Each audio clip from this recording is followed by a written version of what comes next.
नमस्कार साथियों, मैं पुखराज लखहरी आज एक नए टॉपिक के साथ हाजिर हुआ हूँ। आज हम पढ़ने वाले हैं युद्ध। ये जो टॉपिक है ये first grade college lecture political science में ये टॉपिक है और फर्स्ट ग्रेड में भी ये टॉपिक जोड़ा गया है, तो इसको हम आज इस क्लास में पढ़ेंगे। ये जो टॉपिक युद्ध है इसको हम दो भागों में पढ़ने वाले हैं। पहले भाग में हम ये पढ़ेंगे कि युद्ध क्या है और विभिन्न विचारकों के युद्ध के बारे में क्या विचार है, और इसके बाद में हम पढ़ेंगे कि युद्धों के प्रकार क्या हैं। जो दूसरा वीडियो आएगा उसमें हम युद्धों के प्रकार पढ़ने वाले हैं, किस विद्वान ने युद्ध के कितने प्रकार बताए हैं और कौन कौन से युद्ध के प्रकार हैं, जैसे पुराने युद्ध, नए युद्ध। तो अब पहले वीडियो में हम पढ़ते हैं युद्ध क्या है और युद्ध के बारे में विभिन्न विद्वानों के क्या विचार हैं। ये जो मैं यहाँ पे जो नोट्स बनाए हुए हैं मेरे हाथ से ही जो मैंने बनाया, इससे बार शायद ही कोई क्वेश्चन नहीं आने वाला इनसे बार, और जहाँ तक है नहीं आएगा। और आप इन नोट्सों को एक बार अपने जो भी मैं नोट्स डालता हूँ यहाँ पे यूट्यूब पे, इन नोट्स से आप अपने नोट्स तैयार कर सकते हो। और एक बार वीडियो देखने के साथ ही आप नोट्स तैयार कर लें तो बार बार आपको वीडियो देखने की ज़रूरत नहीं रहेगी। तो आज हम युद्ध के बारे में क्लास शुरू करते हैं। युद्ध दो राज्यों अथवा राजनीतिक इकाइयों के बीच हिंसक संघर्ष को युद्ध कहा जाता है, जिसमें 1000 से ज़्यादा लोगों की क्या हो, मृत्यु हो। यानी कि दो राज्यों या दो राजनीतिक इकाइयों के बीच और किस प्रकार का संघर्ष, हिंसक संघर्ष को क्या कहा जाता है, युद्ध कहा जाता है, जिसमें कम से कम कितने व्यक्तियों की मृत्यु हो, 1000 व्यक्तियों की क्या हो, मृत्यु हो। युद्ध संघर्ष से अलग है। युद्ध किससे अलग है? संघर्ष से अलग है, क्योंकि संघर्ष में हिंसा का प्रयोग आवश्यक नहीं है। यानी कि युद्ध संघर्ष नहीं है, संघर्ष में हिंसा का प्रयोग नहीं होता है, जबकि युद्ध में किसका प्रयोग होता है, हिंसा का प्रयोग होता है।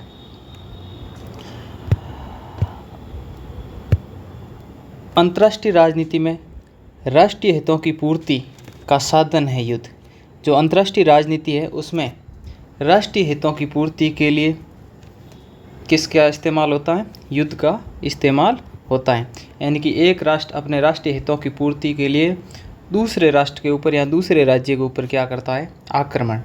और ये जो भी राजनीतिक समुदाय या जो भी राज्य युद्ध करेंगे वो अपने अपने राष्ट्रीय हितों के लिए करेंगे।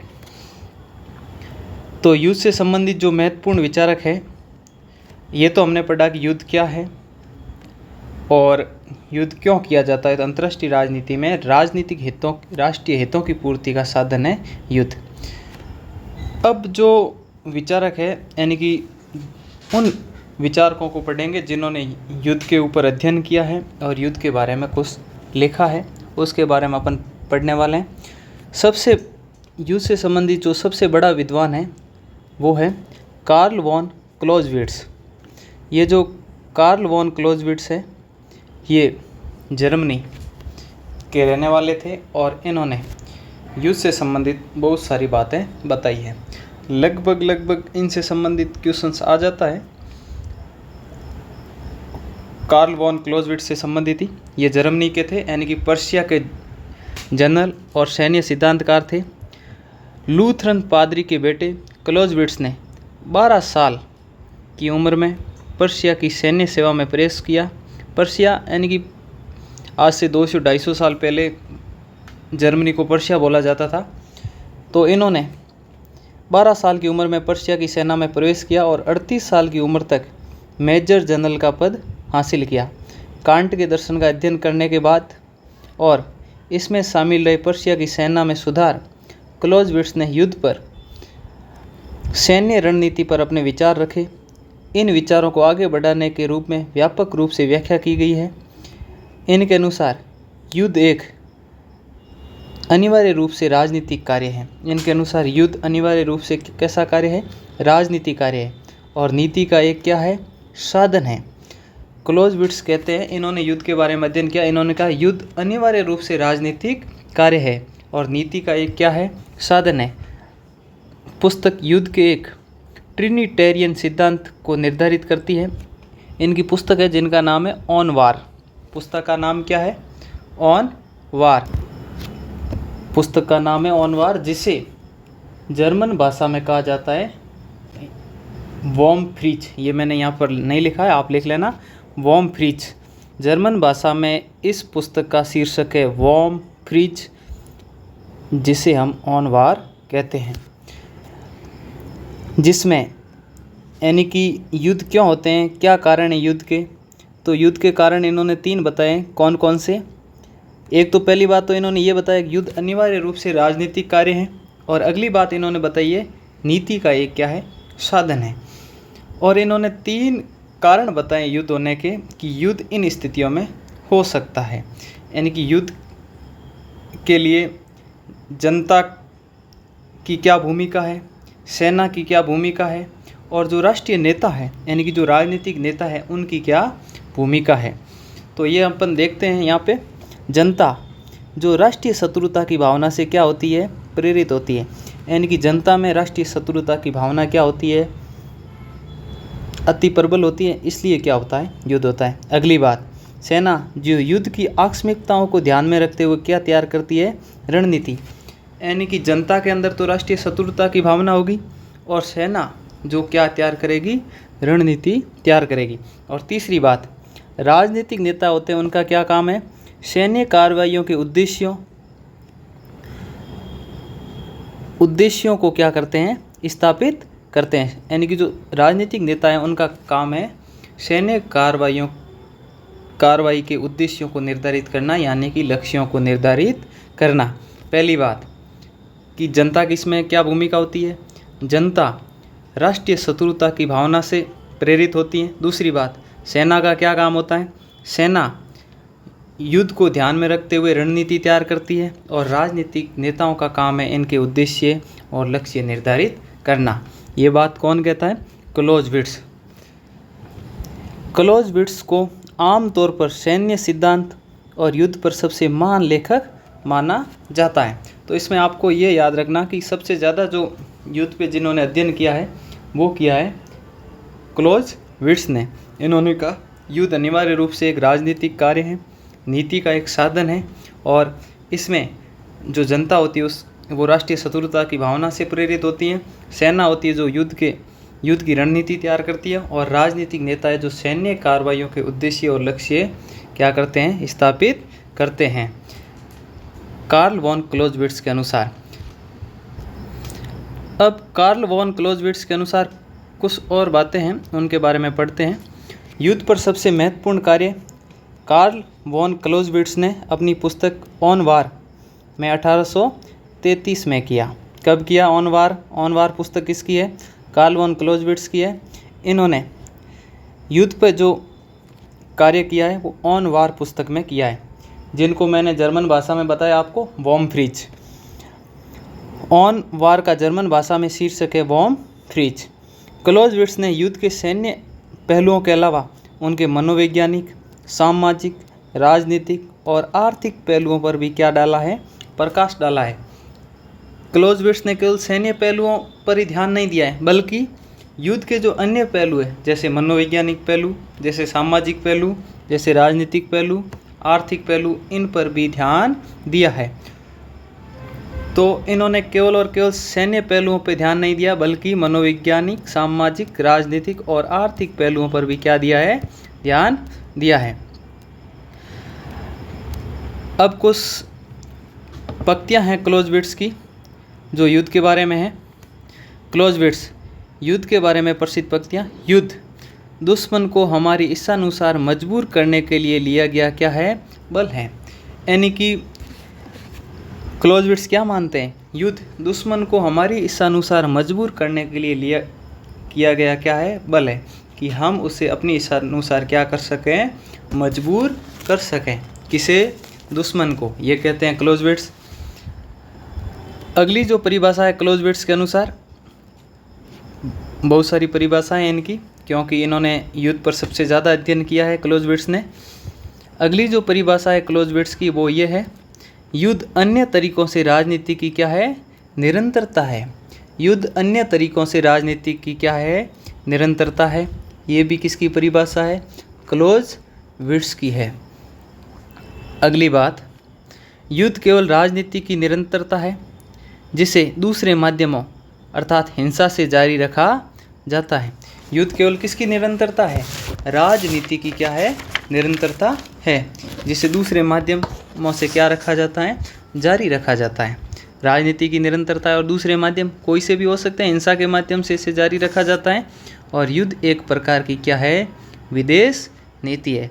यानी आपसे ये पूछा जा सकता है कि युद्ध को एक प्रकार से विदेश नीति कौन कहता है, तो आपको बताना है क्लोजविट्स। इससे पहले हमने ये पढ़ा कि युद्ध अनिवार्य रूप से कैसा कार्य है, राजनीतिक कार्य है। नीति का एक क्या है, साधन है। युद्ध अन्य तरीकों से राजनीति की क्या है, निरंतरता है। युद्ध केवल राजनीति की निरंतरता है जिसे दूसरे माध्यमों से जारी रखा जाता है। और युद्ध एक प्रकार से क्या है, विदेश नीति है। ये कौन कहता है, क्लोजविट्स कहता है। अब जो क्लोजविट्स के अलावा जो अन्य विचारक हैं उनके युद्ध के बारे में क्या विचार हैं, उसमें हम सबसे पहले पढ़ते हैं क्विंसी राइट। क्विंसी राइट के अनुसार युद्ध विशिष्ट लेकिन समान सत्ताओं का हिंसक संपर्क है। यानी कि क्विंसी राइट मानता है कि युद्ध विशिष्ट है लेकिन क्या है, समान सत्ताओं, यानी कि सत्ताएं किस प्रकार की होगी, समान सत्ताओं का हिंसक संपर्क है। अगला जो विचारक है वो है ट्रोट्स्की। ट्रोट्स्की के अनुसार आपको युद्ध में दिलचस्पी नहीं हो सकती लेकिन युद्ध को आप में क्या है, दिलचस्पी है। ये कौन मानते हैं, लियोन ट्रोट्स्की मानते हैं कि आपको युद्ध में दिलचस्पी नहीं हो सकती लेकिन युद्ध को आप में क्या है, दिलचस्पी है। अगले जो विचारक है वो है सार्स टिल्ली। सार्स टिल्ली युद्ध के बारे में क्या कहते हैं। ये जो क्वेश्चन है ये पिछली बार फर्स्ट ग्रेड संस्कृत विभाग में आया हुआ है, सार्स टिल्ली वाला। सार्स टिल्ली के अनुसार युद्ध ने राज्य निर्माण किया और राज्य ने किसका निर्माण किया, युद्ध का निर्माण किया। यानी कि युद्ध ने तो किसका निर्माण किया है, राज्य का निर्माण किया, और राज्य ने किसका निर्माण किया है, युद्ध का। ये कौन कहता है, सार्स टिल्ली कहता है। तो आपको याद रखना है कि निम्न में से किस विद्वान ने ये माना है कि युद्ध ने राज्य का निर्माण किया और राज्य ने युद्ध का, तो आपको बताना है सार्स टिल्ली। अब अगली परिभाषा है हैंडली बुल की। हैंडली बुल के अनुसार ये राजनीतिक इकाइयों द्वारा, कैसी इकाइयों द्वारा, राजनीतिक इकाइयों द्वारा एक दूसरे के विरुद्ध की गई क्या है, हिंसा है। ये राजनीतिक इकाइयों द्वारा एक दूसरे के विरुद्ध क्या की गई है, एक दूसरे के विरुद्ध की गई क्या है, हिंसा है। इससे पहले हमने क्विंसी राइट की परिभाषा पढ़ी थी, उसमें क्या था, उसमें यह था कि युद्ध विशिष्ट है लेकिन समान सत्ताओं का एक हिंसक संपर्क है, ये हमने पढ़ा था। लेकिन हमने ये यहाँ हैंडली बुल की परिभाषा में क्या है, युद्ध राजनीतिक इकाइयों द्वारा एक दूसरे के विरुद्ध की गई क्या है, हिंसा है। वो तो समान सत्ताओं के मध्य मानता है और ये राजनीतिक इकाइयों के मध्य मानता है, राजनीतिक इकाइयों के मध्य हैंडली बुल मानता है। अगली जो परिभाषा है वो है मिशेल फूको की। मिशेल फूको युद्ध के बारे में उनके क्या विचार है। मिशेल फूको ने युद्ध को समान समाज का सैन्य आयाम कहा है। यानी कि युद्ध को क्या कहा है, मिशेल फूको ने युद्ध को समाज का सैन्य आयाम कहा है। मिशेल फूको ने यह कहा है कि ये जो युद्ध है ये समाज का कैसा आयाम है, सैन्य आयाम है। अब अगली परिभाषा है वो है चीनी दार्शनिक सुन त्जू की। चीनी दार्शनिक सुन त्जू के अनुसार तमाम युद्ध धोखे पर आधारित है। किस पर आधारित है, धोखे पर, तथा सूक्ष्मता व गुप्तता की दिव्य कला के रूप में उनकी क्या होती है, प्रशंसा होती है। सुन त्जू का ये कहना है कि तमाम युद्ध किस पे आधारित होते हैं? धोखे पर। लेकिन तथा सूक्ष्मता व गुप्तता की दिव्य कला के रूप में उनकी क्या होती है? हमेशा प्रशंसा होती है। अब है बर्नार्ड ब्रोडी। अब तक हमारी सैनिक स्थापना का मुख्य उद्देश्य युद्ध जीतना रहा है। अब इसका मुख्य उद्देश्य क्या होगा? इससे बचना होगा। ये कौन कहता है? बर्नार्ड ब्रोडी कहता है कि अब तक हमारी सैनिक स्थापना का मुख्य उद्देश्य क्या रहा है? युद्ध जीतना रहा है। लेकिन अब इसका मुख्य उद्देश्य क्या होगा? इससे बचना होगा। ये कौन कहता है? बर्नार्ड ब्रोडी कहता है। अब अगली जो परिभाषा है वो पामर एवं पार्किंसंस की है।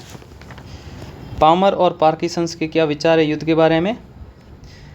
जब तक संप्रभुता रहेगी, जब तक क्या रहेगी? संप्रभुता, तब तक क्या रहेगा? युद्ध रहेगा। ये कहते हैं पामर एवं पार्किंसंस।